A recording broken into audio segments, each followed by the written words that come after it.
तुक्का प्रोग्राम के मुअज़्ज़िज़ दोस्तों, अस्सलाम वालेकुम जी। तो खुशामदीद कहते हैं हम आपको तुक्का प्रोग्राम में। और आज हम तुक्का प्रोग्राम में करेंगे नमीबियन फ्लाइंग स्नेक प्रोग्राम। ये एक हैरत अंगेज़ चीज़ है जो कि आपको हैरान कर देगी। मतलब कि ऐसा मुमकिन है कि एक सांप के पंख हों और वो उड़ सके परिंदे की तरह। जानने के लिए आपसे दरख्वास्त है कि वीडियो पूरी देखें। तो शुरू करते हैं आज की वीडियो। ये सांप देखने में बिल्कुल एक ड्रैगन जैसा लगता है, जैसा कि आप लोग मूवीज में देखते हैं। ये हल्के तब्बू वाला और काला और पीले रंग का भी हो सकता है। और इसकी सोशल मीडिया पर जो मशहूर तरीन तस्वीर है वो सफेद रंग का है और इसके पंख साथ देखे जा सकते हैं। देखने में ऐसा ही लगता है जैसे कोई इफेक्ट लगाया हुआ है और सांप इस तरह दिखाया जा रहा है, लेकिन हकीकत क्या है खुदा ही जानता है। वैसे कहा जाता है कि इस सांप की लंबाई 9 फुट से लेकर 25 फुट तक हो सकती है, जो कि दूर से देखने में किसी बला से कम नहीं लगेगा।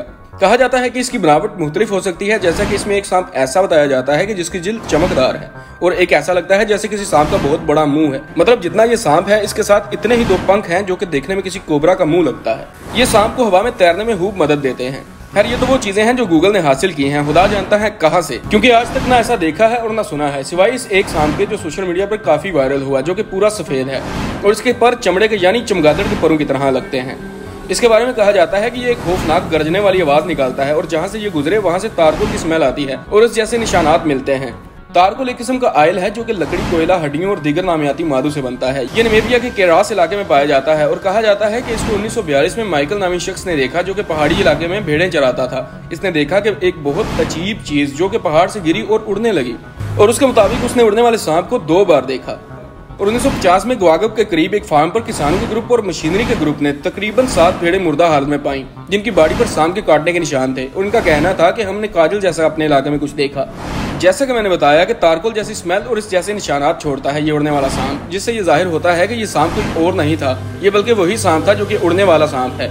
एक और नज़ारा जो कि 1978 में हुआ। एक फ्रांसीसी किसान अपने जानवर केरास के इलाके में चरा रहा था। इसने कहा कि मैंने एक चमकदार रोशनी को देखा और फिर देखा कि वो मेरी तरफ बढ़ रही है और मैं भागा। फिर मैंने एक जानवर की दर्दनाक आवाज सुनी, जैसे इस पर किसी चीज ने हमला कर दिया हो। इस सांप ने एक गाय पर हमला कर दिया था। फिर इस आदमी ने पुलिस को कॉल की और बताया कि सांप का भूरा और पीला रंग था और आंखें सब्ज थी और इससे तारकोल जैसी स्मेल आ रही थी और इसके नखरों से धुआं निकल रहा था, जैसे कि किसी ड्रैगन ने इस गाय पर हमला कर दिया हो। वैसे ये सुनने में काफी हैरत अंगेज लगता है और इसमें सोचने वाली बात यह है कि जिस सांप ने गाय पर हमला किया वो कोई छोटा मोटा सांप तो होगा नहीं, बल्कि वो बहुत ही बड़ा सांप होगा जिसने इस इंसान को डरा दिया और एक गाय पर हमला कर दिया। क्या आज भी ऐसी चीजें मौजूद हैं जो कि उड़कर आए और गाय पर हमला कर दे? अगर इसके नाक से धुआं निकल रहा था तो शायद मुंह से आग भी निकालता होगा। एक और वाकया जो 1942 में पेश आया।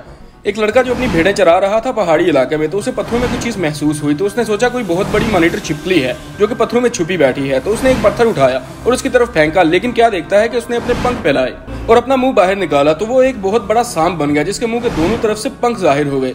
और ये लड़का डर के मारे अपने जानवर वहां से लेकर चला गया और लोगों को बताया जो हुआ इसके बारे में। अंगस वाइटी प्रोडक्शन एक जनूबी अफ्रीकी टेलीविजन प्रोग्राम है जिसने इस बड़े उड़ने वाले सांप पर 1995 में एक डॉक्यूमेंट्री तैयार की, जिसका नाम था giant flying snake of Namibia. और मुख्तलिफ जगहों से और मुख्तलिफ लोगों से इसके वाकयात सुने जिन्होंने इस जायंट स्नेक को देखा था।